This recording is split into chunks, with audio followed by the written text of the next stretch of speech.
What did you say? I said no. She said no, Your Honor.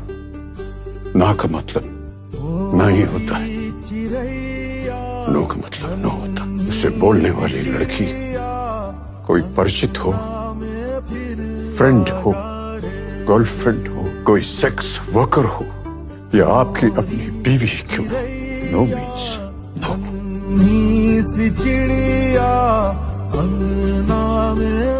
तो सभी बच्चों को नमस्कार, प्रणाम, आपका स्वागत है मेरे ब्लॉग तनुज व्लॉगिंग में।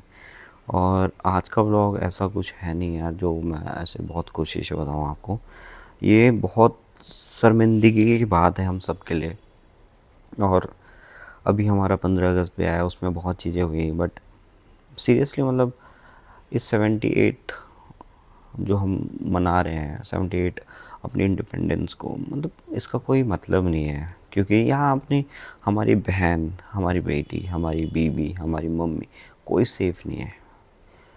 मतलब सिर्फ एक, मैं उसकी बात नहीं करूँगा, निर्भया के बाद हमने सोचा कि हाँ चलो अब एक नया रेवोल्यूशन आया, अब ऐसा कभी नहीं होगा। और ऐसा होता रहा है, ऐसा नहीं है नहीं होता है, होता रहा है। बट जो चीज़ आपकी नज़र में आ गई तो आप उसी को देखते हो। जो हमारी अभी एक बहन के साथ हुआ है, और ऐसी बहन जो कि एक डॉक्टर थी। डॉक्टर का आप बोलते हो ना, हम भगवान मानते हैं डॉक्टरों को। क्यों? क्योंकि डॉक्टर क्या होते हैं यार, जब आप अपने सब कुछ वो कर देते हो, बिल्कुल ऐसे ख़त्म होने के आसार में हो जाते हो, आपको लगता है कि आप मरने वाले हो, आप कुछ भी है, तब आप हॉस्पिटल जाते हो। तब हॉस्पिटल में आप एक एक अंदर से एक आता है कि हाँ मैं अब हॉस्पिटल में आ गए तो भगवान मुझे डॉक्टर साहब बचा लेंगे। डॉक्टर साहब आपको तो बचा लेंगे, बट डॉक्टर साहब को कौन बचाएगा यार? हमारी बहन डॉक्टर मौमिता देवनाथ के साथ जो हुआ, उसको आप कैसे जस्टिफाई कर सकते हो? मतलब हमारी बहन 36 आवर नॉन स्टॉप ड्यूटी करने के बाद हल्का सा एक रेस्ट लेने गई थी, उसमें उस हमारी बहन के साथ ऐसा हो गया। और कितनी अच्छे से इस केस को घुमाया जा रहा है, पॉलिटिकल मुद्दा। मैं कह तो रहा हूँ भाई साहब, जहाँ पे पॉलिटिशियन वाली बात आ गई ना, वहाँ पे जस्टिस भूल जाना। ठीक है, उत्तराखंड से मैं बिलोंग करता हूँ। मैंने उत्तराखंड में अंकिता भंडारी के केस में हम लोगों ने किया था, बट अंकिता भंडारी के केस में सिर्फ एक का नाम है, जो बाकियों के हमने नाम बोले थे, इतने सारे लोग थे, सिर्फ एक पुलकित आर्य, क्योंकि वो उसका रिजॉर्ट था। उसका भी रेप हुआ, उस बहन का भी रेप हुआ, उसका भी मर्डर हुआ, उसे फेंका गया नदी में। और इस बहन के साथ भी हमारा कुछ ऐसा हुआ। ये जो मेडिकल कॉलेज था, आर जेकर मेडिकल कॉलेज, सबसे पहले तो इसका जो प्रिंसिपल, जो हमारे प्रिंसिपल साहब थे हमारे, उनका नाम था संदीप घोष। जो ये संदीप घोष है, मतलब इन्होंने पहले तो केस बहुत अच्छे से घुमाने की कोशिश करी। उनके पेरेंट्स को बताया कि आपकी बेटी ने सुसाइड कर लिया। बड़े मतलब अंदर से भाई के कुछ थोड़ा सा वो नहीं आया कि यार किसी की बेटी का रेप हो के उसका मर्डर हो चुका है और तुम उसको सुसाइड बोल रहे हो। जिसका एक सपना था डीएम बनने का, कि अपनी कंट्री को सर्व करने का, या फिर वो ऑलरेडी सर्व कर रहे थे अपने नेशन को। मतलब क्या चल क्या रहा है यार। और उससे पहले भी ऐसा नहीं है कि मतलब ये कभी उसका, ये संदीप घोष के कोई काले चिट्ठे का भी बाहर नहीं है। जो वहाँ के डीएसपी अख्तर अली थे, उन्होंने पहले भी ये चीज़ें बताई थी कि जो ये हमारे संदीप घोष जो प्रिंसिपल हैं वहाँ के, इनके खिलाफ़ काफ़ी चीज़ें हैं।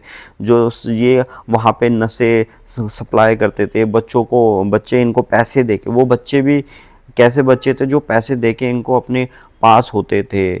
ठीक है, वो बच्चे भी कम थोड़ी ना थे फिर। मतलब बहुत चीज़ें आप ये मान के चलिए कि किडनीज वगैरह का ये स्कैंडल वगैरह, बहुत गंदा स्कैंडल चलता था इनका। आपका जो वहाँ के माफिया थे उनके साथ इनके अच्छे खासे लिंक थे, क्योंकि अख्तर अली कोई एसआई एएसआई नहीं थे, वो डीएसपी थे। उन तक का अगर ट्रांसफ़र करा दिया इन्होंने, तो आप समझ सकते हो कि ये कहाँ पे। और अभी भी अभी भी ये केस में जब हुआ, ये जब केस मामला सामने आया, पहले तो इन्होंने उनके पेरेंट्स को सुसाइड बता दिया। आपको मैं एक छोटी सी क्लिप दिखाता हूँ, क्योंकि मैं क्या बोलूँ, बट आप देखिए। 9 अगस्त करीबन 10:30 बजे मेरे पड़ोसी को मैं चीखते बिखलाते हुए रोते हुए मुझे वो लिपटती है और कहती है कि सब कुछ खत्म हो गया। मैंने कहा क्या हुआ? नहीं, मेरी लड़की ने सुसाइड कर दिया है, ये खबर आई है हॉस्पिटल से। मैंने कहा सुसाइड? किसने कहा, कैसे? बोले नहीं, उन्होंने कहा कि ये सुसाइड हुआ है। हम 4 जन, मिस्टर मिसेस, हम और हमारे एक और कर्मचारी, हम जब जाते हैं वहां हमको 3 घंटा खड़े रखा। एक पेरेंट्स जिनकी बच्ची 31 इयर्स ओल्ड की ऐसी खत्म हो जाती है, उनको 3 घंटा खड़ा रखा और ये हाथ जोड़ती रही, माँ बाप हाथ जोड़ते रहे, हमें एक बार दिखाओ, हमारी बच्ची का मुंह एक बार दिखाओ। हमको नहीं दिखाया गया। 3 घंटे तक खड़े रहने के बाद ये दोनों हस्बैंड वाइफ अंदर जाते हैं सेमिनार रूम में, और ये पापा अपने dead body of the girl जिसके मुंह में खून था फोटो खींच के लाके मुझे दिखाते हैं। उन बच्ची का शरीर में कोई कपड़ा नहीं था, पैर दोनों राइट एंगल में मिला गया। राइट एंगल में एक पांव बेड के इस तरफ, एक पांव बेड के इस तरफ मिला गया। जब तक पेल्विक गर्डल नहीं टूटता है, इस तरह 2 पांव को नहीं चीरा जा सकता है।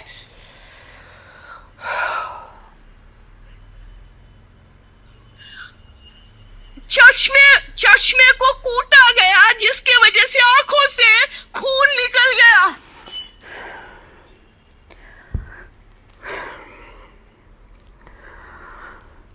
ये था, मतलब आप सोचो, हम सुन तक नहीं पा रहे ये चीज़ें।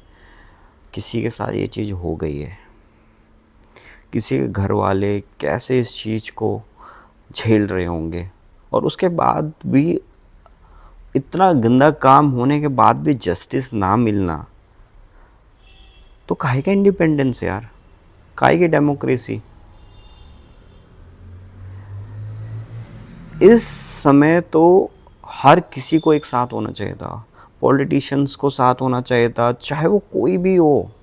भाई एक संजय रॉय को गिरफ्तार कर लिया, उस बंदे के वहाँ पे हेडफोन छोड़ रखे भाई ने, इतना गंदा काम करने के बाद भाई सो रखे हैं, और भाई को सुप्रीम कोर्ट ले जाते हैं और भाई हमें बोलते हैं कि हाँ मैंने ही किया है, कर दो, मुझे टांग दो। आप यकीन नहीं मानोगे, जब उसकी हमारी बहन की पोस्टमार्टम रिपोर्ट आई, उसमें आप 151 ग्राम सीमेंट फाउंड किया, मिला गया। तो आप ये मान के चलो, मैंने भी थोड़ा, मैं एज अ डॉक्टर तो मैं डॉक्टर के फैमिली से बिलोंग करता हूँ, मेरे भाई भी हमारी जॉब कर रहे हैं, वो इतनी दूर आर्मी को रिप्रेजेंट कर रहे हैं, वो भी डॉक्टर हैं, पापा भी डॉक्टर हैं, तो दिखता है मुझे डॉक्टरों का। भाई भी हर चीज़ को मतलब अपने कंफर्ट जोन से बाहर आके नेशन को सर्व कर रहे हैं, वहाँ जो हर किसी की सेवा में लगे हुए हैं। और उसके बाद आप ये देखिए, हमारी एक बहन, मतलब आप ये देखिए, ज़्यादा से ज़्यादा एक आदमी जो कर सकता है वो आपका 10 to 14 ग्राम मिलीग्राम, और इस वहाँ हमारी बहन के उसमें 151 ग्राम मिलीग्राम मिला गया है। तो आप सोचिए एक आदमी का काम हो सकता है, इसमें मल्टीपल ऑफ पीपल्स मिले हुए हैं, कम से कम 3 या 4 लोग मिले हुए हैं।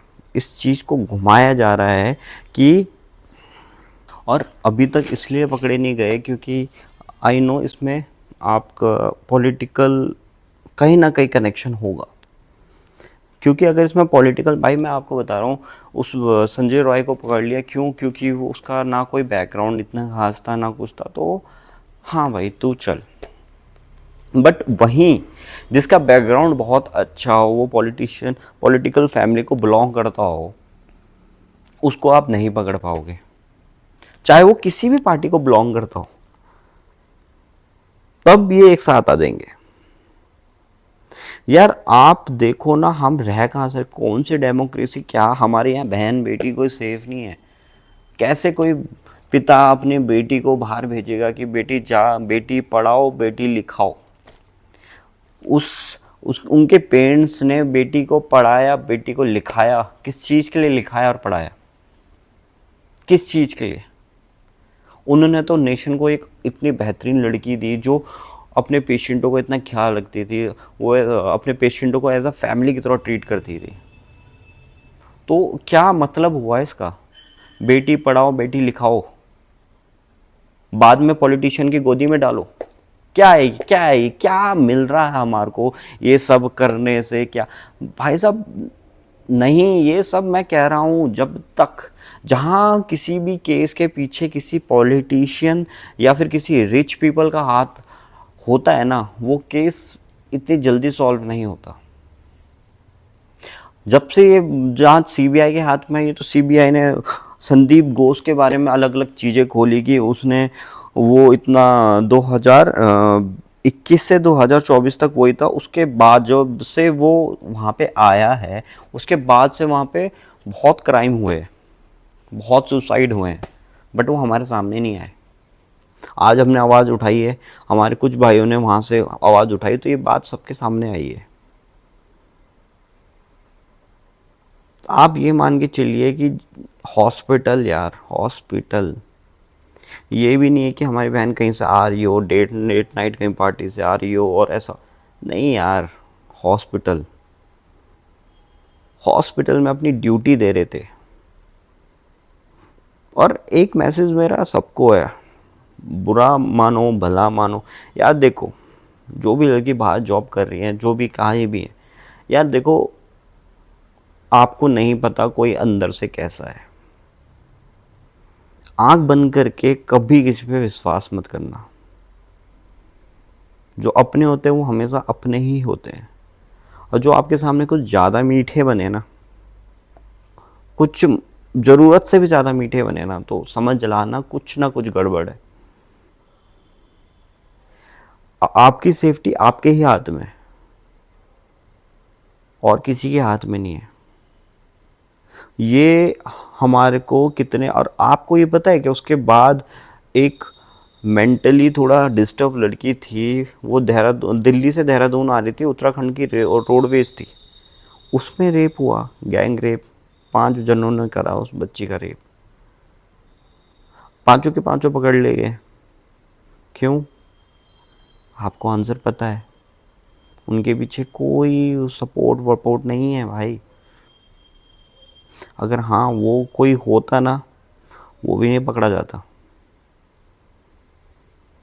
क्योंकि यार इनको बचाने के लिए, एडवाइस देने के लिए बड़े बड़े लोग बैठे हैं यार, जो कहते हैं कि तुम करो, हम तुम्हें बचा लेंगे। ऐसे ऐसे लोग भरे पड़े हैं इंडिया में, आप नहीं मानोगे। बड़े बड़े एडवोकेट इनको एडवाइस देने के लिए बैठे हुए हैं। अच्छा, आपसे ये हो गया तो आप क्या कीजिए, देश छोड़ दीजिए, आप वहाँ की सिटीजनशिप ले लीजिए, कुछ नहीं होगा, कोई कुछ नहीं कर पाएगा। बहुत एडवाइजरी बैठे हुए हैं यार, और ये हमारे बीच के ही हैं, बाहर का कोई आके नहीं कर रहा है काम। तो यार इस मामले के बाद तो हमारी आंखें खुल जानी चाहिए यार। यार सबके लिए मैं, और पता है क्या, ये तब तक नहीं रुकेगा जब तक कुछ, जिस तरीके से ये किसी लड़की का रेप, इतनी गंदी तरीके से रेप करते हैं, फिर उसे मारते हैं, जब तक इन लोगों के साथ ऐसा लाइफ नहीं होता ना, इनको मार के, इनको कुछ भी करके कुछ नहीं होगा ना, तब तक ये ऐसे केस आते रहेंगे। जब तक ऐसे लोगों की रूह तक कांप जाए, ऐसी कोई सजा ना मिले ना, जो सब देख पाए, जिनके अंदर थोड़ा सा भी पनप रहा हो ये, वो वहीं ख़त्म हो जाए, तब जाके ये चीज़ें ख़त्म होगी। ये चीज़ें ऐसे ख़त्म नहीं होंगी, ये चीज़ें बहुत आगे तक जाएंगी। कलयुग है साहब, कलयुग। मेरी विनती है हमारे प्राइम मिनिस्टर मोदी जी से, कुछ ऐसा केस लाइए जिसमें हमारे बहन बेटियां सब सेफ रहें। कुछ ऐसा लॉ लाइए, कुछ ऐसी पनिशमेंट लाइए जिसमें इनकी रूह तक कांप जाए। बस इस वीडियो को मैं यहीं पे ख़त्म करूँगा। कुछ मेरी तरफ से गलत लगा हो तो उसके लिए आई एम सॉरी। प्रणाम।